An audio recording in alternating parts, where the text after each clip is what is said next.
আজকের এই অনুষ্ঠানের প্রধান অতিথি গণপ্রজাতন্ত্রী বাংলাদেশ সরকারের স্থানীয় সরকার, পল্লী উন্নয়ন এবং সমবায় মন্ত্রণালয়ের দায়িত্বপ্রাপ্ত মন্ত্রী জনাব মির্জা ফখরুল ইসলাম আলমগীর এবং উপস্থিত আমাদের মাননীয় প্রধানমন্ত্রীর উপদেষ্টা জনাব রুহুল কবির রিজভী সহ উপস্থিত আমাদের মন্ত্রী পরিষদের সদস্যবৃন্দ, উপস্থিত আমাদের হুইপ এবং আমাদের জাতীয় সংসদের সংসদ সদস্যবৃন্দ সহ এবং মহারান স্পোর্টিং ক্লাবের বিভিন্ন পর্যায়ের কর্মকর্তা এবং আমাদের সাবেক খেলোয়াড়বৃন্দ এবং সকল সাংবাদিকবৃন্দ, সবাইকে আসসালামু আলাইকুম ওয়া রাহমাতুল্লাহি ওয়া বারাকাতুহু। 200-র বেশি সার্ভিস ও ফিচারে লেনদেনের সব বিকাশ অ্যাপে সম্ভব।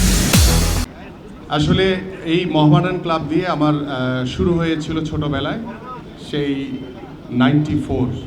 আমি তখন জুনিয়র গোলকিপার হিসেবে এই মোহামেডান ক্লাবে খেলার সৌভাগ্য আমার হয়েছিল। সেই থেকে আমার পথ চলা। আজকে বর্তমানে বাংলাদেশের ক্রীড়াঙ্গনকে নিয়ে আমাদের মাননীয় প্রধানমন্ত্রীর যে স্বপ্ন রয়েছে, সেই স্বপ্নগুলো ইতিমধ্যে আমরা একটি কার্যক্রম বাস্তবায়নের কার্যক্রম শুরু করেছি ইনশাআল্লাহ। গতকালকে আপনারা দেখেছেন যে বাংলাদেশের জাতীয় ক্রীড়াবিদ যারা বাংলাদেশকে রিপ্রেজেন্ট করছে বর্তমানে, তাদেরকে আমরা বেতন কাঠামোর আওতায় এনে তাদেরকে ক্রীড়া ভাতা প্রদান করা ইতিমধ্যে আমাদের মাননীয় প্রধানমন্ত্রী আনুষ্ঠানিকভাবে উদ্বোধন করেছেন। আমরা গতকালকে 129 জনকে দিয়েছি। আমরা এই কাঠামোটি হবে 500 জনের এবং আগামী 7 দিনের ভিতরে আমরা অন্যান্য সকল ইভেন্টের যারা জাতীয় খেলোয়াড় রয়েছেন তাদেরকে এই বেতন কাঠামোর আওতায় এনে তাদেরকেও ক্রীড়া ভাতা প্রদান করা শুরু করব ইনশাআল্লাহ আমরা খুব তাড়াতাড়ি।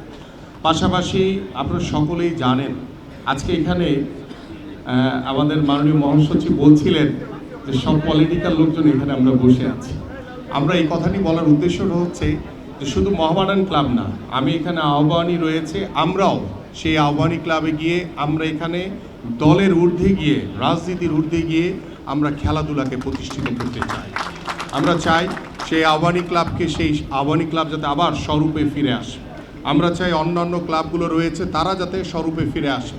আমরা চাই মোহামেডান এবং আহ্বানীর যে দৌরত্ব সেটা মাঠে থাকবে, প্রতিযোগিতা মাঠে থাকবে, কিন্তু অফিসিয়ালদের সাথে তাদের দেখাশোনা, তাদের কথাবার্তা, আড্ডা সব যাতে আগের মতো আমরা যাতে স্বরূপে ফিরে নিয়ে আসতে পারি। এবং আমাদের মাননীয় প্রধানমন্ত্রী ইতিমধ্যে বলেছেন যে আমরা খেলাধুলার সাথে কোনো রাজনৈতিক কোনো কর্মকাণ্ডকে কখনোই জড়াবো না।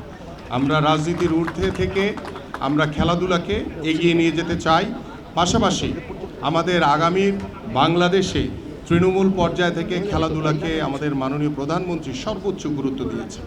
আপনারা সকলেই শুনে খুশি হবেন, ইতিমধ্যে গতকালকে আমাদের মাননীয় প্রধানমন্ত্রী বলেছেন যে আল্লাহর রহমতে আগামী 30শে এপ্রিল সিলেট থেকে আমরা নতুন করে স্পোর্টস একই দিনে 64টি জেলায় আমরা উদ্বোধন করব ইনশাআল্লাহ।